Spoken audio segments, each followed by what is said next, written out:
Selama Jokowi mimpin, dan mungkin saya paling banyak tahu karena ruangan saya dengan wali kota itu cuma bersebelahan.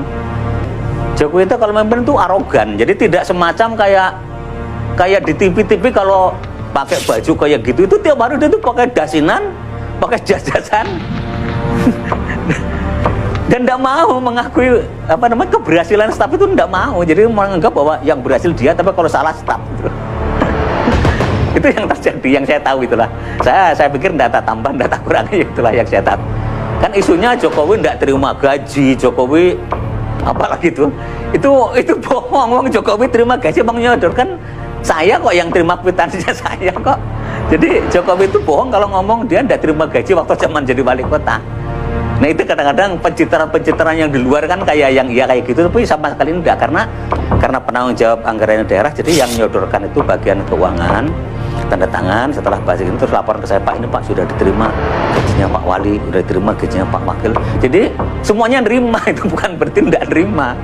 Jadi jangan sampai punya image, wah Jokowi bersih, Jokowi jujur, Jokowi ya, kalau saya katakan Jokowi munafik ya.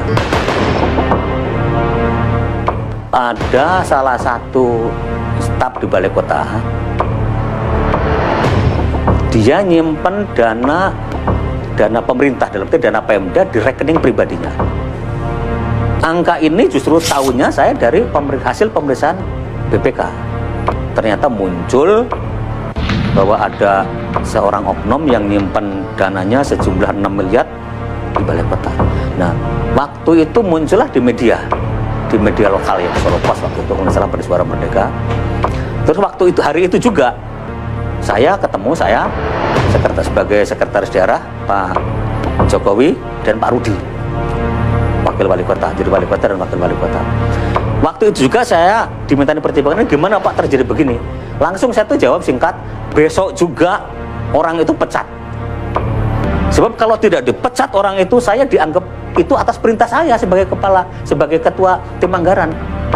Tapi kalau itu tidak dilakukan sanksi, tidak diberikan hukuman, maka dianggap oleh publik bahwa itu kong kali kong antara sekretaris daerah atau wali kota. Saya waktu itu perintahkan pecat, tapi nyatanya tidak dipecat sampai sekarang, cuma digeser.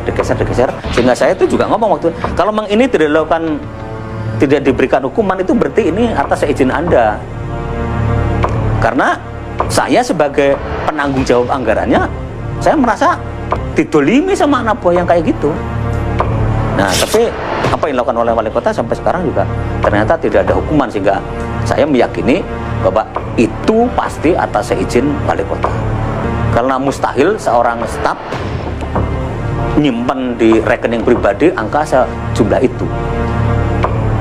Jadi itulah yang mungkin yang saya ketahui, sehingga saya sangat tidak sependapat kalau sekarang seolah bahwa Jokowi sederhana, Jokowi bersih, Jokowi jujur. Itu hitungan saya sangat naif lah. Karena nyatanya Jokowi itu banyak mengorbankan anak buahnya.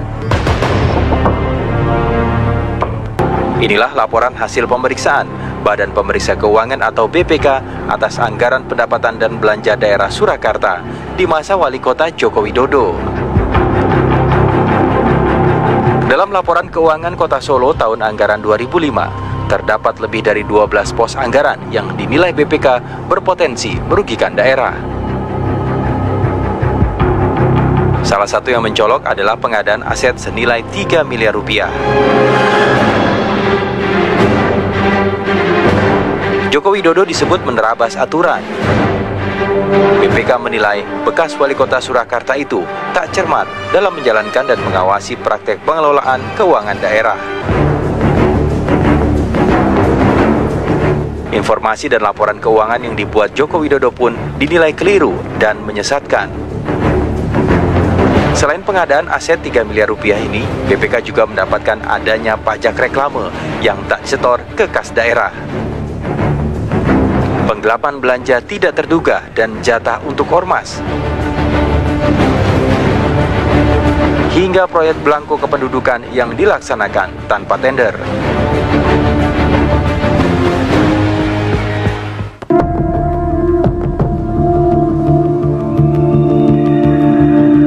Tidak berbeda dengan hasil pemeriksaan tahun 2005, BPK pun kembali menemukan masalah pada kas daerah Solo tahun 2006. Lagi-lagi, Joko Widodo dinilai menerabas sejumlah aturan hingga berpotensi merugikan keuangan daerah.